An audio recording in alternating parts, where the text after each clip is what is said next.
Brian Berletic, former US Marine, geopolitical analyst, founder of the New Atlas, and a guest very much in demand online, joins us now. Brian, thank you very much for that. Just for the benefit of those not as well versed in the military situation as you, and it's very difficult to be so, because virtually nothing that is true is featured in the mainstream media about the military situation. It's all propaganda and hogwash. Sketch for us the situation. I have a sense that in the last few days, maybe 1 week, Russia has begun to advance big time across a very large piece of the front. Am I right? Yes, Russia has been making advances. I just want to say thank you for having me on. It is quite an honor to continue giving an overview of the situation. Russia has been, from the very beginning, doing this very incrementally, very carefully, very patiently. They're trying to conserve their fighting capacity, the lives of their men and their equipment, and they are moving forward incrementally, bit by bit. And this is depicted by the Western media as incompetence or as failure. And this is all because the Western media wants to perpetuate this proxy war for as long as possible and for as long as profitable. Now, they told us in the beginning that the defense of Bakhmut was a strategic imperative. Then when it looked ready to fall, they said it was strategically meaningless. Now that it is surrounded virtually on all sides, what is it, meaningless or strategically vital? It's interesting because now they're using the encirclement of Bakhmut as impetus to call for all sorts of new arms shipments, tanks. We're even hearing calls for missiles and warplanes. And in reality, Bakhmut, along with Seversk, Soledar, Avdiivka, outside of Donetsk City, this is one of the last main defense lines of the Ukrainian military in the east. If Bakhmut falls, if Russia takes the city, there's a huge hole in their defensive network that is going to be difficult for them to plug, and it's also going to expose the now flanks to the north and the south of this Ukrainian defensive line. So what's the end game that you can see for the Russians, Brian? At first I thought that they were going to seek to consolidate along the Dnipro river, hold the east, Donetsk, Lugansk. But now I think actually that doesn't solve Russia's problems. At the very least, they have to take the entire coastline and leave Western Ukraine landlocked. Some say that they will have to take the whole country. Stoltenberg said so today on behalf of NATO. What's your take as a military man of great experience? I think that Russia is eventually, their goal right now is to demilitarize, to secure the Donbas region. As they do that, though, as they demilitarize Ukraine in the Donbas region, if the Ukrainian military is destroyed, how are they going to defend territory anywhere else in Ukraine? So a lot of people are talking about Russia having to fight their way to Odessa to leave what's left of Ukraine landlocked. They might not have to do that. If the Ukrainian military's fighting capacity collapses, if the government in Kiev collapses between military defeat, the infrastructure being whittled away, they might not have to fight their way to Odessa, and they just kind of fall into their hands. I find it very difficult to imagine this war ending without Odessa being once again a Russian city. Can you? I have speculated from the very beginning that eventually they will want Odessa one way or another. Now, the Russian government has never said anything to that effect, although there have been some hints toward it. But I agree. I think the end game here has to be a Ukraine that no longer poses a threat to Russian-speaking Ukrainians inside what's left of the country and to Russia or any other of its neighbors. What would happen classically here, Brian, and if I'd had time to research it, I'd have given you an example, but I know that it's the case. What would happen classically here is that the government in Kiev would fall, the military would take over as the people responsible for the remaining soldiers and their lives and welfare, and would seek to negotiate a settlement with the military power that has defeated them. Do you see any military power that has defeated them? Do you see any signs of that? Is that a credible outcome in your view? Any signs of that? Is that a credible outcome? This is very difficult to speculate about because the Ukrainian military is from top to bottom, it is infested with extremists. At the very top, the general staff and many of the extremists that have been peppered into the ground forces, as you mentioned earlier in the program, to punish Ukrainian soldiers for withdrawing. The idea of the military being more rational than the government in Kiev, I just find that very hard to imagine. And at the end of the day, both the military and the government in Ukraine, they're merely proxies of Washington. I think eventually this is going to have to come down to putting Washington in a place where it has no choice but to negotiate an end to this that is on favorable terms for Russia. Well, we're obviously getting ahead of ourselves, though it's interesting. Let's deal with the current situation. What difference on the battlefield do you think the provision of 90, 180, 280, however many?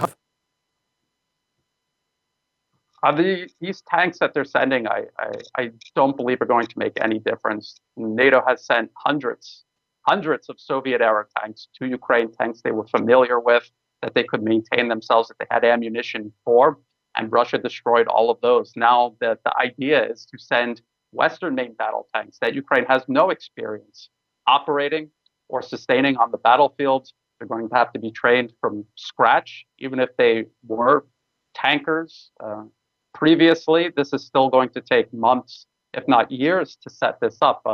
When a nation decides to use a new type of weapon system, like a tank or an aircraft or a new missile system, it takes years to integrate it into their way of fighting. This is not something you can do overnight. I saw Poland talking about reducing the training down to 5 weeks. This is ridiculous. It's also irresponsible because they're going to be sending these crews to their deaths. Are likely to make much of a difference. We'll ask how good a tank this Leopard is anyway. And of course, we'll have to ask about the American Abrams tank. I do hope we haven't gone off the air. I'm going to behave as if we're still on the air. Putin denies the Boris death threat. Who do you believe? Well, 26,756 people have voted, and it's on YouTube community, 96% pro-Putin, 98% on Telegram pro-Putin, 97% on YouTube on the show pro-Putin.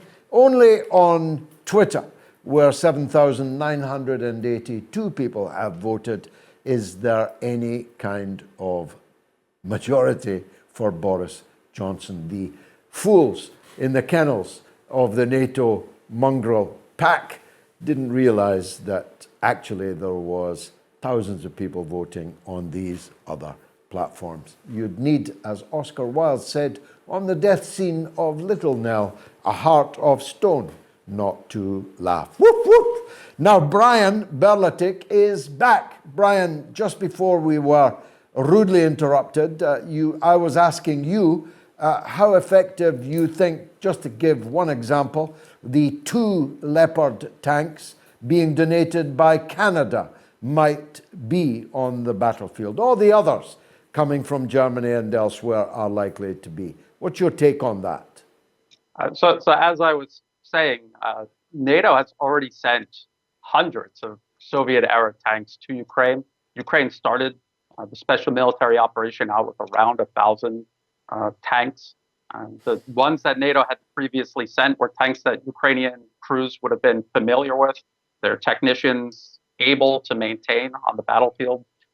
These new Western main battle tanks that they're going to be sending to Ukraine, you have to train the crews, the technicians from scratch. If anything breaks down on them, they have to be sent back to Poland to be repaired. That's a 1,000-kilometer trip one way from the front line, and then another 1,000 kilometers back to the front line. These tanks have been used in conflicts recently. We've seen how they fare against even older Russian-made anti-tank weapons. They fare very poorly, and they're going to fare even worse against the armed forces of the Russian Federation. So they're not going to make a difference. It's going to drag this out longer. It's going to get, unfortunately, more people on both sides killed, but it's not going to change the outcome. Now, I made the point earlier that Joe Biden has ruled out the supply of F-16s currently demanded. Germany has ruled out giving one of their 7 submarines from their Navy. And so far, nobody is giving this long-range artillery. But as we found before, that which is refused at one point isn't necessarily ruled out forever. Do you expect this upping of the ante to continue? I do. I think they're going to send these ATACMS that they've been asking for. Before that, they're going to be sending a slightly longer range rockets than the ones the HIMARS are firing right now. I believe they're going to start making preparations to send aircraft because they have no better alternative. The only alternative that they have is to either negotiate an end to this on Russia's terms, leave Ukrainians out on the battlefield with just small arms. They can't do either one of those at the moment. The problem that the US and NATO have is they're not capable of winning this conflict, and they're not psychologically capable of losing it either. And so they want to draw it out for as long as possible. And that's what this whole process involves. And incidentally, and going back to some of the things Lee Camp was saying, they will be making huge sums of money doing this. Backfill orders. These M1 Abrams the U.S. is talking about sending to Ukraine, these are going to be built specifically for Ukraine. That's why it'll take over a year to get them there. So they're going to make a huge profit, win or lose. Now, the situation with weaponry, of course, is one thing, but an army marches first on the economic strength of the country whose army it is. Now, Ukraine now effectively has no economy at all. So what about the economies of the countries that are fueling the war?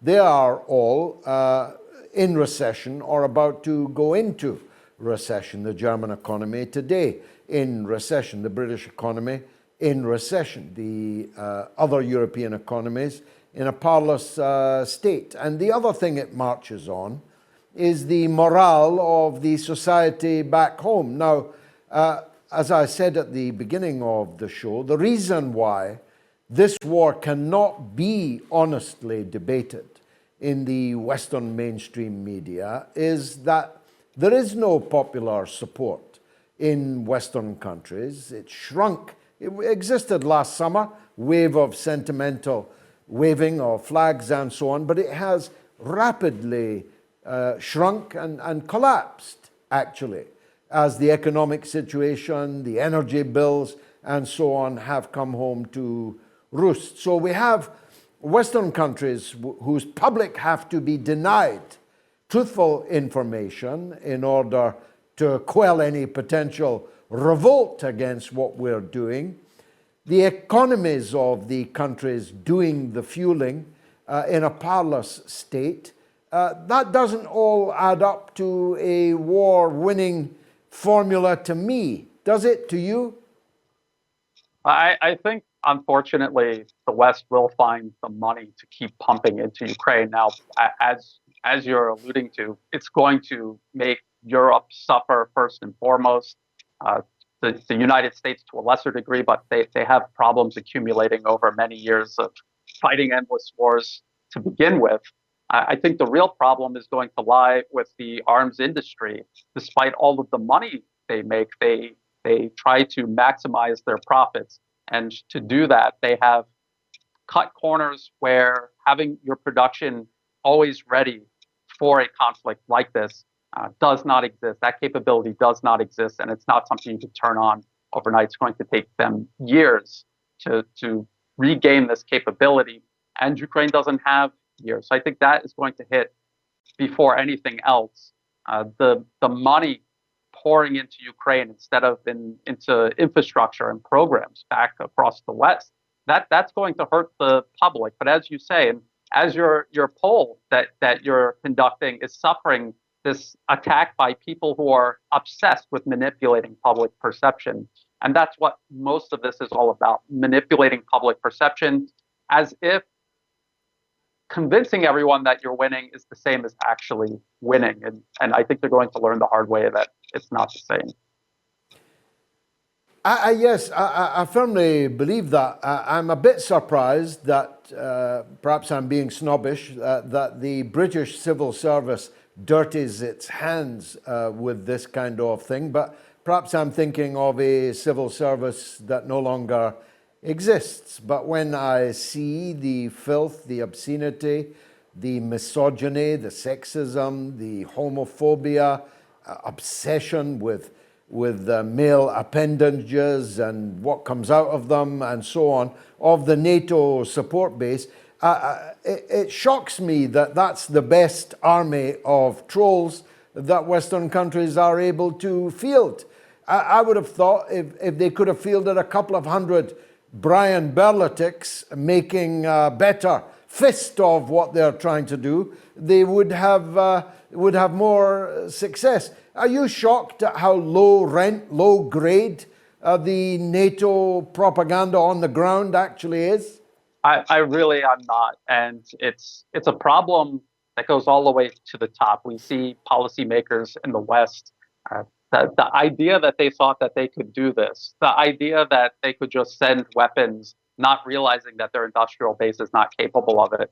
This is incompetence, delusion, and also just a complete lack of humanity to start a war like this in the first place, a proxy war like this in the first place, and then as it filters down to the people, say on Twitter, trolling people. I mean, it doesn't surprise me at all that they are so lowbrow and their tactics are so infantile. Really, I mean, there's no other way to put it.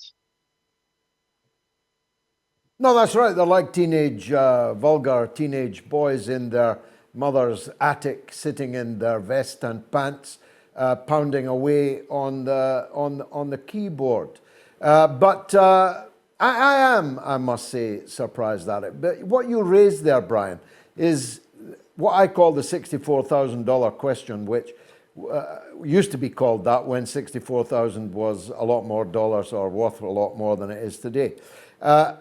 Are our leaders fools or knaves? You see, if I was going to start a war when my military-industrial complex could not actually service that war, did not have the wherewithal to arm that war. I mean, the British Armed Forces, it was said by the Pentagon just this week, would run out of ammunition in a few days in a war with Russia. If I was a politician deciding to sanction the Russian economy, when I knew that actually I was harming myself far more than I'm going to harm Russia, the ruble, the best performing currency of the year, the Russian economy doing better, projected by the IMF to do better this year than the British economy, despite all these sanctions and so on, I'd run the risk of people saying, well, you're too stupid to be running our affairs. And if you did know it but did it anyway, you're too wicked to be running our affairs. Which is it, fool or knave? It's a very hard choice. What I see is I see a system that over the decades, uh, the people at the top have become greedier and greedier. Um, there's nepotism. People are getting in just because of who they know, not what they actually know about whatever role it is they're supposed to be uh, serving in. And we see this greed and this incompetence together. This is what's driving U.S. and Western foreign policy. We saw it in Afghanistan. They spent over $1 trillion on this 20-year-long war on programs that, when you see them on paper, it looks like if they actually implemented these programs, Afghanistan would have been the 51st state of the United States. It would have been that integrated into the U.S. system that they were trying to build internationally. But because of the greed, the corruption, the incompetence, all of that money was just pilfered. The programs were never fully implemented. The people supposed to implement them just wanted to collect their money, go home and spend it. And I think we're watching this come to its final destination with Ukraine, with Russia, because this is a proxy war with Russia, and also with China. I mean, they had this plan to encircle and contain, dismember, divide and destroy both Russia and China. And they're out of time. As Russia reemerges and as China rises on the global stage, they're out of time. They're rushing, and when you rush, you make bad decisions. We're watching those bad decisions get made every single day. What did you make, pardon me, of the US general who, thinking he was talking privately to 110,000 people, last week said that the US will be at war with China within 2 years? Extraordinarily precise as well as reckless. Yes, exactly. The way the Western media is trying to spin this is as if China is going to somehow provoke a war with the United States or leave the United States with no choice but to wage war by 2025. But in reality, it goes back to what I say. They are out of time. The U.S. needs to provoke a war with China by 2025, because after 2025, China is going to be economically and militarily too strong for any conflict between the U.S. and China to end in Washington's favor. So they feel sooner than later. I think they're doing the exact same thing in Ukraine with Russia, and they're simply not prepared for it. They ran out of time, but they're going to do it anyway, because the choice is between trying and possibly succeeding, even if the odds are against them, or being forced to give up this primacy they've held over the planet. Western society has held over the planet for generations. They are just not able to accept that, to accept a constructive role among other nations rather than imposing themselves upon all other nations. Brian, you've certainly lived up to your billing. Thanks for joining us on the mother of all talk shows. That's Brian Berletic, former US Marine, geopolitical analyst, founder of the New Atlas. Well worth following